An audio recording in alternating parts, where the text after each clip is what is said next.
Hello, friends. I'm Sean Prophet, the energy philosopher.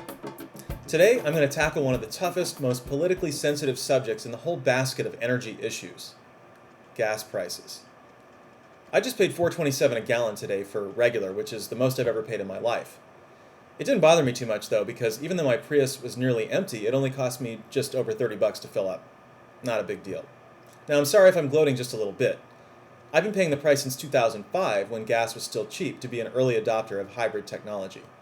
All kinds of people said, well, why wouldn't you just buy a Corolla or a Matrix? The Prius just isn't worth the extra money. Well, now it is, at $4 a gallon, and I've got a feeling that in a few years, we'll look back on $4 a gallon gasoline as the good old days. But there are plenty of people who didn't invest in new technology in 2005, or for that matter, even in 2008, the last time we saw $4 gas.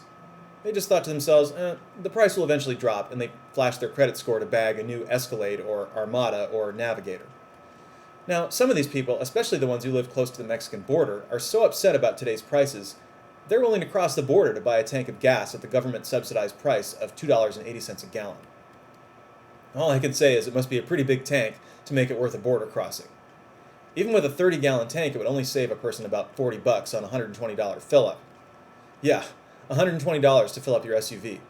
When you're in that much pain at the pump, is it really worth waiting in line for hours at the border to save $40? Maybe if you're one of these guys. But seriously, is it that important to the American way of life to deliberately and frivolously waste energy in this manner? Are we really so resistant to changing our values that we'd rather spend hours at a border crossing every time we need gas, instead of rethinking our relationship to energy? Now, the vast majority of Americans don't have that option. Luckily, our government doesn't subsidize petroleum as much as Mexico does, or we'd clearly waste even more energy than we do. President Obama talked about gas prices in his Energy Town meeting at the Gamesa wind turbine factory a couple of weeks ago, on April 6, 2011. As the president said, prices of $4 a gallon get everyone to sit up and pay attention. This whole issue of energy is on the minds of a lot of people right now, partly because you're paying more at the pump. Anybody notice that? You notice that a little bit. I want everybody to remember, every time gases go up, we see the same pattern. Washington gets all worked up, and then nothing happens. And then gas prices go down, and then suddenly it's not in the news anymore, and everybody forgets about it until the next time gas prices go back up again. We can't afford to continue this kind of being in shock when gas prices go up and then suddenly being in a trance when things go back down again. We've got to have a sustained energy policy. The president is absolutely right about this. For too long, we've taken the easy road to placate the howls of indignation from drivers whenever world events or geology or speculation have caused us to feel some pain at the pump. In past years, we've been very lucky. New oil discoveries, times of fragile peace in the Middle East, or even a disastrous economic collapse such as we've just experienced, have brought world oil prices down and bought us some time. But we're only in this position in the first place because we have refused to rethink what it means to be oil dependent. We've refused to accept how this disease has made our economy vulnerable. And as with any addiction, there's something we're getting out of the deal. Cheap energy makes our life seem better, and the dangers of addiction have remained some kind of distant abstraction. We haven't quite yet decided to kick. As the song Jane says, we're going to kick tomorrow. But for America, it seems, tomorrow is never today. In a decade, I want us to have cut by 1/3 the amount of oil that we imported when I was elected to this office. The less we import, the more control we have over what happens at the pump.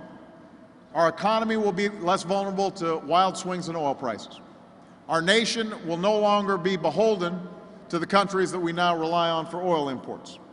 We won't be sending billions of dollars a day to the Middle East. We can potentially keep some of that invested right here at home.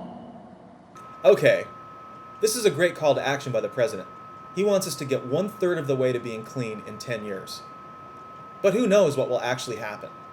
James Howard Kunstler thinks oil supply will drop by 1/3 on its own because of supply problems. But what if it doesn't? To get a sense of how pitiful our previous attempts to get clean have been, you need only to watch Jon Stewart's classic sketch from The Daily Show of June 16, 2010, during the height of the BP oil spill. Go ahead. Go over to Comedy Central and watch it right now. I'll be here when you get back.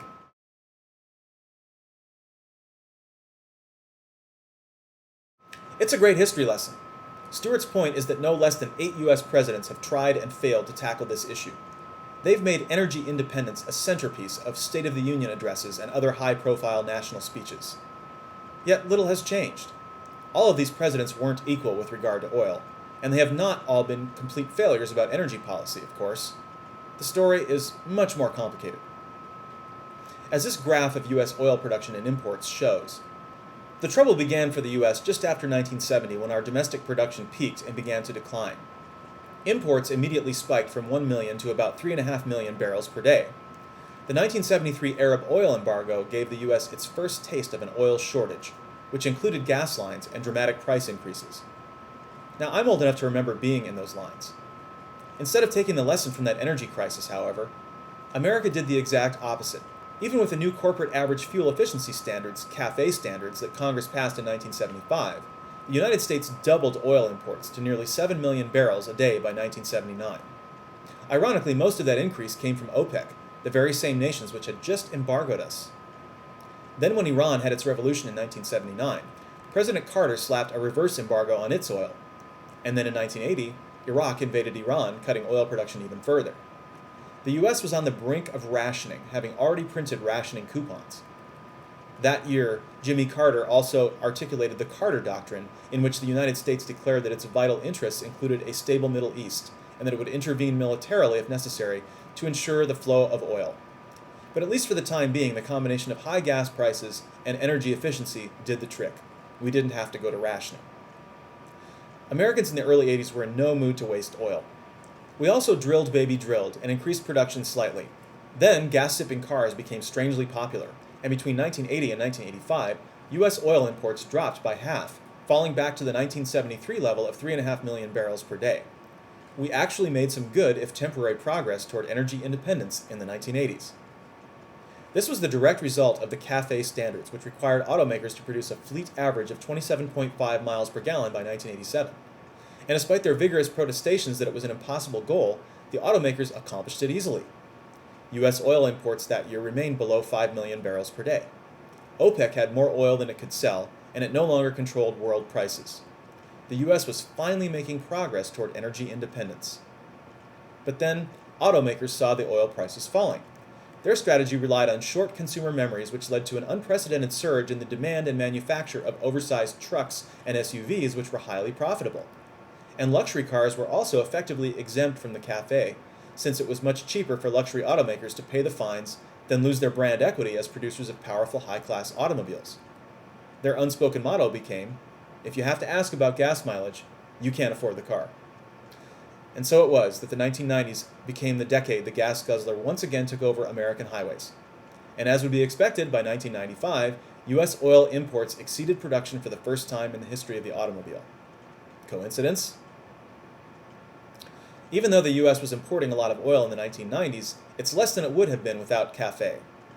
Rising production meant OPEC still had not regained its pricing power, and the price of oil fell to nearly historic lows by the end of the 1990s.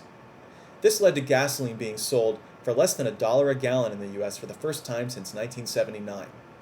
But the rock-bottom prices didn't last. Congress had made two critical errors with CAFE that led directly to our current $4 a gallon prices. They exempted light trucks from the regulations, and they made the fines too cheap to affect gas-guzzling luxury cars. Luxury car makers had to pay just $55 per car per mile per gallon. Even if a car got 20 miles per gallon less than the standard, that's only about $1,000 on, say, a $75,000 car. It's a pittance. Once again, the rich were able to buy their way out of efficiency regulations. Thank you for watching Part 1. I invite you now to click on Part 2.